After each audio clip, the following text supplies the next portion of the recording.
Hello guys, আমরা চলে এসেছি আপনাদের পাশে আবার। দেখতে পাচ্ছি শাহবাগ মোড়ে এই রাত্রিবেলা এক কাকা দাঁড়ায় আছে। কাকা, আপনি এই শাহবাগ মোড়ে কি দেখতে এসেছেন? কাকা, আমাদের এই গ্রামে কতজন লোক আসছিল বাইরে থেকে, বলা বলি করছিল শাহবাগের মোড়ে গিয়ে ঋণ দিচ্ছে কম সুদে। তা আমি আসলাম যে টাকা পয়সা তো মানুষের প্রয়োজন, আমি আসলাম কম সুদে যদি টাকা পাওয়া যায় তো ভালো। আচ্ছা, তো জানা গেল তাকে কি আপনার চেনেন?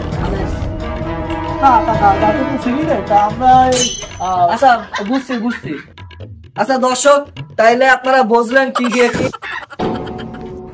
হ্যালো গাইস, ধাক্কা লাগে গেছে, দেখি একেবারে এই আমি দিছি না তুই দিছিস।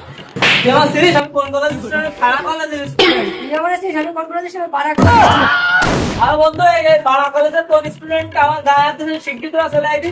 তুই পাড়া কলেজে আজকে ভাইকে ফ্রি দেব। আমি কেন দেখা থাকবা না? হ্যালো মামা, এই আমার খারাপ করা স্টুডেন্ট হাতে গন্ডগোল বাড়ছে, তাড়াতাড়ি একদম এটা ভেঙে চলে যাবো। ভাই এই সামান্য বিষয়টা আপনারা কেন করতেছেন কেন?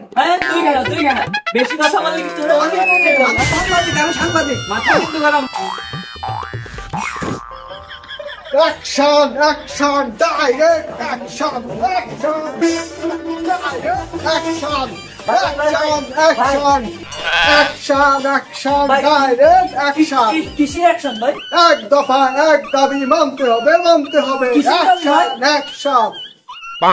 কিসের দাবি কিসের অ্যাকশন? এক দফা এক দাবি মানতে হবে। এক দফা কিসের দাবি? action, direct action. কি বলা সহ্য করে বলা যায়? তবে মানতে হবে। আরে তোমরা কি মানবে, কি দাবি, কি দফা?